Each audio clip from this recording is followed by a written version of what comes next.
What you're about to hear is not just another courtroom update, but a shocking unraveling of power, fear, and control that played out inside the Manhattan federal courthouse. This is the real story of what happened when Cassie Ventura stepped into that courtroom and played the one thing Diddy never expected: his own voice, captured in secret recordings that would send shockwaves through the entire room.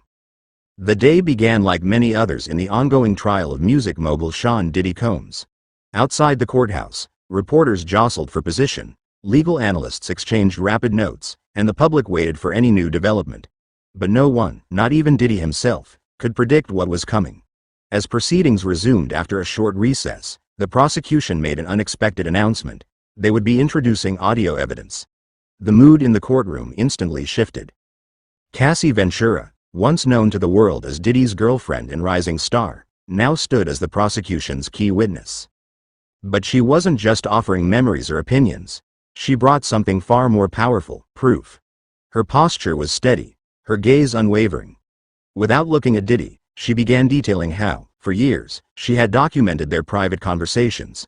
Not just random snippets, but targeted, deliberate recordings made with a hidden device embedded in a necklace. A gift from Diddy himself. The courtroom fell silent as technicians cued the first audio file. Diddy, typically composed and confident, visibly tensed. Then, as his voice echoed through the speakers, something cracked. Gripping the defense table, he leaned in to whisper urgently to his attorneys, his face losing all its usual control. It wasn't just panic, it was realization. Realization that every calculated word he had spoken in the shadows was now being exposed in the brightest light. The recording began with a calm but chilling tone. Diddy's voice filled the room, dismissive, controlling. He spoke about Cassie's career, her choices, her relationships, as if they were his to dictate. The tone wasn't angry. It was worse. It was calm, deliberate, methodical, revealing a system of power and coercion that had, until that moment, remained hidden behind a glamorous public image. Cassie stood firm as the audio played. Her testimony made it clear. This wasn't revenge, it was survival. She had recorded everything because she feared no one would believe her. She described an incident in 2015. A hotel confrontation where Diddy erupted in rage over a conversation she had with another artist. The next day, he gave her a necklace. But by then, Cassie had decided to document what was happening. The necklace became her shield.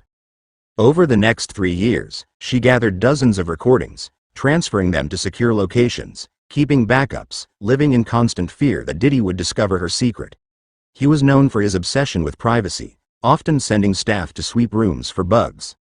The irony was unbearable. He had gifted her the very tool that would one day unravel him. Then came the second recording. If the first had rattled the courtroom, the second shook it. Diddy's voice, now more aggressive, spoke of blacklisting her from the entire industry. One phone call, he said, could end her career, her opportunities, her access. It wasn't just a threat, it was a promise. Cassie's face remained composed, but jurors exchanged glances. One woman covered her mouth, another stared at Diddy with quiet horror. As the audio continued, Diddy's attorneys tried to shield him from the impact, but the damage was done. The court wasn't just hearing accusations, they were listening to confirmations. Everything his legal team had tried to dismiss as exaggerated or emotional now had undeniable weight. Cassie testified that she never planned to use the recordings as leverage. They were for her own sanity. When someone constantly tells you your reality is wrong, you start to doubt yourself. The recordings were her way of proving, to herself, that what she felt, what she experienced, was real. By the time the third recording played, even the judge looked shaken. Diddy could be heard berating Cassie after an argument, instructing her to clean herself up for an upcoming event. If anyone asks, he told her, say you fell. Nobody would believe the truth anyway. His voice was steady, indifferent, even bored. And that indifference hit harder than any shouted insult. But the most explosive moment came next, a 2018 conversation where Diddy spoke with another individual later identified as his security team member. They discussed Cassie as a liability. References were made to her mental health, depression, substance history, all documented and ready to be used against her if she ever spoke out. Jurors were stunned. Some shook their heads. Diddy, now fully slouched in his chair, appeared broken. Cassie revealed how she preserved the recordings all these years. She encrypted the files, backed them up, and kept them hidden. Even after leaving Diddy in 2018, she didn't touch the recordings. She wanted to move on, heal. But when the criminal investigation began, and other women started coming forward, she knew it was time. Then came the moment that shattered what little composure Diddy had left. Cassie detailed an incident involving a hotel penthouse surveillance setup. She described hidden cameras, live feeds, disoriented women in private rooms, and Diddy observing it all with his team. When she received an anonymous threat afterward, including screenshots from her phone and a USB drive containing private footage of her, she realized just how deeply the surveillance and manipulation went. Cassie's fear was palpable. This wasn't just a controlling relationship, it was an ecosystem of surveillance, fear, and intimidation. She testified that any deviation from expectations resulted in consequences. Her finances were restricted, her communications monitored, her professional independence sabotaged. And still, she stayed silent, for years. She told a jury that she began to map out the control, linking specific moments to consequences. She noticed how projects would suddenly fall apart, how collaborators would vanish. And when new opportunities arose, she'd later discover they were orchestrated by Diddy himself, maintaining control while creating the illusion of independence. Public perception, she explained, was the hardest part. People believed she was lucky. They didn't see the price she paid for that perceived luck. She was constantly told to be grateful, to appreciate the guidance. But behind the scenes, she was being isolated, manipulated, and controlled. It wasn't until she heard that Diddy was using the same tactics on another young woman that Cassie realized she couldn't stay silent. The pattern was repeating. And if she didn't speak up, she'd be complicit in allowing it to continue. The prosecution presented emails showing Cassie's first contact with legal counsel in 2019. She had spent months carefully exiting Diddy's orbit, ensuring her career couldn't be destroyed with a single phone call. She knew that speaking out would bring attacks on her character, accusations of revenge. But she also knew that silence protected the perpetrator, not the victim. As her testimony continued, Cassie's voice grew steadier. She described replaying the recordings late one night, realizing the depth of what she had endured. It wasn't just about her anymore, it was about the others. And with that realization, she made the call to the district attorney. "I have recordings," she told them. "They span years. They might help others." At the end of her statement, she looked directly at Diddy and said the one thing that needed no microphone. "You never thought I'd keep those moments, but I did." Diddy's face was unreadable. The man once considered untouchable was now cornered by his own voice, his own past. The courtroom, once his playground of power, had become a chamber of accountability. And this was only the beginning. As the courtroom settled after the emotional intensity of the first recordings, the judge gave permission for the prosecution to continue. Cassie remained composed at the witness stand, her voice steady but eyes reflecting the weight of years spent carrying secrets. The next phase of her testimony would expose a more calculated system, one that had kept her, and potentially others, in psychological and professional captivity. The prosecution began by diving deeper into how Diddy maintained control not just over Cassie's personal life, but her professional trajectory. Cassie explained that when she first signed with his label at age 19, she was told she would be mentored, guided, and elevated. And for a while, that was true. The studio time, industry connections, and media exposure felt like a dream come true. But slowly, she realized she wasn't building a career, she was being groomed into dependency. He decided which songs she recorded, who produced them, what events she attended, and even how she dressed. Early on, Cassie said, she thought this level of involvement was just artist development. But as time passed, the restrictions grew tighter. She couldn't accept collaborations without his approval. She was told which friends she could keep. Even family visits were scrutinized. There were no direct orders, instead, there were consequences. When she voiced a desire to work with another producer, her session got cancelled. When she mentioned wanting to attend a different label's event, suddenly a conflicting appearance was scheduled. At first, it seemed coincidental. But the frequency of these blockages became undeniable. Cassie explained how she began tracking the pattern. She kept a private notebook, documenting cause and effect. Every time she tried to act independently, something would go wrong. And soon, she realized the entire system was wired to suppress her autonomy. The prosecution introduced additional recordings. In one, Diddy could be heard discussing Cassie's career with someone who appeared to be part of his management team. The tone was clinical. They spoke about her potential value, how to keep her aligned, and ways to manage her public image. It wasn't a conversation about love or support. It was strategy, branding, ownership. Another recording revealed an even darker undertone. Diddy warned that if Cassie ever attempted to go public or switch management, he would make sure the industry turned its back on her. He mentioned favors owed, contacts in media, and his ability to manufacture narratives. The implication was clear. He could build a star or destroy one at will. As the courtroom listened, Cassie's face remained neutral, but her body language was telling. She had heard these words before. Lived under their shadow. Now, she was letting the world hear them too.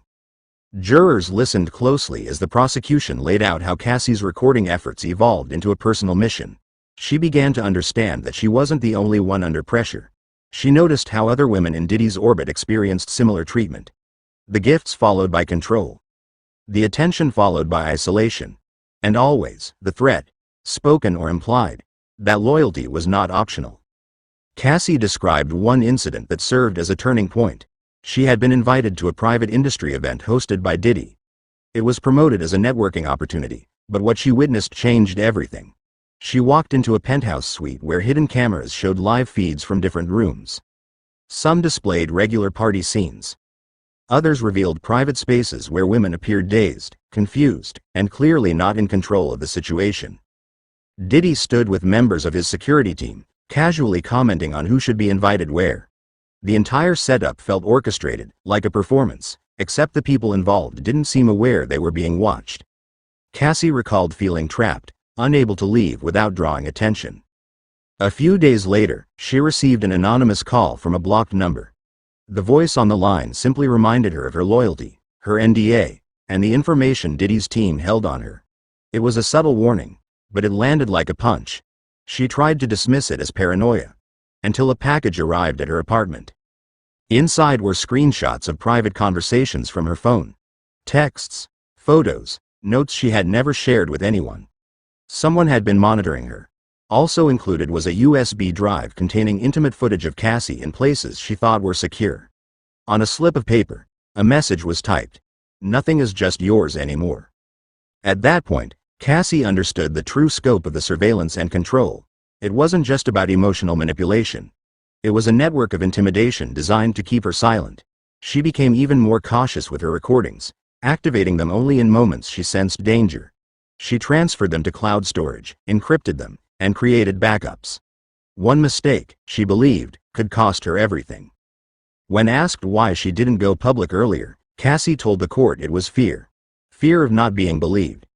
Fear of losing her career. Fear of being labeled bitter or unstable. And most of all, fear of retaliation. She had seen it happen before. Other women had spoken up against powerful men only to be discredited, mocked, or blacklisted. She wasn't ready to face that alone. The prosecution then presented a series of text messages and emails between Cassie and Diddy's staff. The language was formal but coded. Phrases like Mr. Combs requests your immediate return, or your approved responses for the upcoming interview were attached, painted a picture of control masquerading as management. Cassie explained how she gradually became cut off from her own decision-making. Financial accounts were monitored. Purchases questioned. Interview answers scripted. Every move filtered through an image that served Diddy's brand, not her own. Friends who encouraged her independence stopped receiving invitations. Collaborators who pushed for her creative control suddenly dropped communication.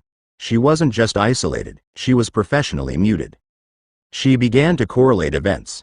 The times she spoke out versus the times her projects mysteriously stalled. Eventually, it became clear. Every time she tried to step outside the system, it responded by shutting a door. Jurors were shown timelines mapping her attempts at independence against those project cancellations, contract renegotiations, and sudden negative press coverage. The pattern was undeniable. Cassie described the mental toll of living in that environment. Every decision felt like walking a tightrope. Every success came with a cost. If she played along, she was rewarded. If she resisted, she was punished. And yet, despite everything, she stayed silent, until the pattern began repeating with someone else. The final section of her testimony focused on what ultimately pushed her to take legal action. She attended a party at Diddy's house. A new, younger artist was there. Cassie recognized the language Diddy used with her, the same promises, the same mentoring script, the same subtle suggestions that loyalty to him would mean success. She realized the cycle was starting again, and this time, someone else might not have the means to escape. Cassie contacted a lawyer in early 2019. She didn't go public. Not yet. She wanted to build a life first, one that couldn't be erased with a few phone calls. She carefully separated her finances, changed management, and secured independent contracts. The prosecution showed emails confirming her outreach to legal counsel. She wasn't chasing headlines, she was preparing for protection. By the time the criminal investigation against Diddy gained traction, Cassie had built a new life, and that's when she decided to act. She called the district attorney's office herself and told them about the recordings. She didn't want a deal, she didn't want money, she wanted accountability. The prosecution then asked Cassie if she regretted staying silent for so long. She paused, then answered with quiet clarity. Staying silent had been survival. Speaking out was a responsibility. The courtroom was silent again as Cassie reached into her pocket and pulled out a small pendant. The same pendant where the recordings had been hidden for years. She walked to the evidence table and placed it down. This represented my captivity, she said. Now it represents my freedom. She returned to the stand, and for the first time, looked directly at Diddy, not with anger, but with finality. And with that, the second wave of impact began, not inside the courtroom, but outside it. As news of Cassie's recordings and testimony spread, ripples began to shake the entertainment industry. Executives scheduled late-night meetings. Labels issued carefully worded statements. Artists once proud to be affiliated with Diddy began to publicly distance themselves. Lawyers for other high-profile figures launched internal investigations, reviewing past behavior that might now fall under scrutiny. Cassie's testimony wasn't just about one man, it exposed a culture. And more importantly, it made others feel like they could speak too. This wasn't just a celebrity breakup gone wrong, it was the collapse of a power structure that had operated unchecked for years. And the world was watching. As Cassie walked back to her seat after placing the pendant on the evidence table, a silence fell over the courtroom that no one dared interrupt. This wasn't just the testimony of a former partner. It was the dismantling of an empire built on fear, silence, and manipulation. The judge nodded, allowing her to conclude her testimony. Observers would later say that what followed didn't feel like a legal proceeding, it felt like a reckoning. Outside the courthouse, the news was already spreading. The recordings, the surveillance, the threats. Entertainment blogs lit up. Mainstream outlets began live coverage, and across social media, fans and former collaborators alike were trying to process the collapse of Diddy's carefully curated image. But inside the courtroom, the trial continued. The prosecution now shifted from Cassie's testimony to its implications across the wider investigation. The question wasn't just what Diddy had said, it was how deeply his control had spread into the infrastructure of the music industry. Emails were introduced between Diddy's team and executives from various media companies, suggesting behind-the-scenes interference in coverage related to Cassie. Journalists who once pursued independent stories about her career choices were suddenly reassigned. Editors who pushed for solo interviews with Cassie received pressure from unnamed sources. Then came contracts. The prosecution presented deal memos showing that Cassie's publishing rights, appearance fees, and streaming percentages had often been routed through holding companies tied to Diddy. In some cases, her name had been omitted altogether, erased from the legal trail. The purpose, the prosecution argued, was not just financial control, but erasure. Cassie was being managed out of her own success. Next, witnesses from within the industry were called. 1. A former tour manager, described how decisions about Cassie's outfits, speaking engagements, and travel were made without her input. Another, a former assistant, testified about weekly meetings where Cassie's behavior and loyalty were discussed, and strategies to keep her close were reviewed. These weren't rumors. These were receipts. And each one peeled away another layer of a machine built to silence. But perhaps the most devastating witness came from within Diddy's own team, a former member of his security staff. Appearing under court order and granted limited immunity, this individual confirmed Cassie's account of the penthouse surveillance system. He described the setup, the conversations, and how women were selected for private gatherings based on instructions given through earpieces. He admitted to monitoring guests, documenting behavior, and in some cases, warning Diddy if anyone seemed likely to speak out. It wasn't just loyalty, it was protocol. When asked why he was coming forward now, the witness said the moment he heard Cassie's recordings, he knew the truth was no longer buried. It was playing on national television, and he couldn't pretend anymore. Then came the evidence from digital forensics. A team of experts testified about how Cassie's devices had been compromised. Metadata showed unauthorized access. Spyware had been detected in backups. And yes, photos and videos retrieved from her devices had been copied and stored in external drives tied to Diddy's security firm. Jurors stared in disbelief. This wasn't just emotional abuse, this was surveillance warfare. Cassie, sitting quietly behind the prosecution table, never interrupted, never reacted. But her silence now spoke louder than Diddy's years of public bravado. Then the defense tried to respond. They argued that the relationship had been complicated, filled with highs and lows. They suggested Cassie had opportunities to leave earlier and questioned her timing. But their words landed flat. No amount of deflection could compete with Diddy's own voice echoing threats and commands in the courtroom. And then came the moment the trial shifted again. A separate witness, a woman who asked to remain anonymous to the public but testified under oath, took the stand. She told the jury that she had once been invited to one of Diddy's private industry events. She met Cassie briefly. What struck her wasn't Cassie's fame, but her silence. Her expression. The way she smiled without her eyes. This witness described how she too had been promised mentorship, exposure, opportunities, and how that opportunity quickly turned into isolation, pressure, and control. She had signed an NDA. She had been told to attend specific parties, to wear specific outfits, to smile at specific cameras. What made her break the silence, she said, was hearing Cassie's words on those recordings. The tone. The fear masked with calm. The desperate attempt to keep peace while navigating a minefield. It mirrored her own experience. The prosecution rested its case by pointing not just to one woman's story, but to a pattern. A system. A culture that allowed powerful figures to hide behind image, wealth, and influence. The judge called for a recess. As attorneys packed up their papers, journalists ran to their phones, and Diddy, who had entered the trial with his trademark sunglasses and stoic expression, now sat motionless, head down, hands clenched. The jury wasn't just evaluating evidence anymore. They were watching a man once believed to be untouchable slowly unravel under the weight of his own actions. Outside the courthouse, the narrative was shifting. Cassie wasn't just a witness anymore. She had become a symbol. A symbol for every artist who had been silenced. A symbol for every woman who was told no one would believe her. A symbol for every person who had to smile through fear in public while breaking down in private. And the industry noticed. Record labels began reviewing artist contracts.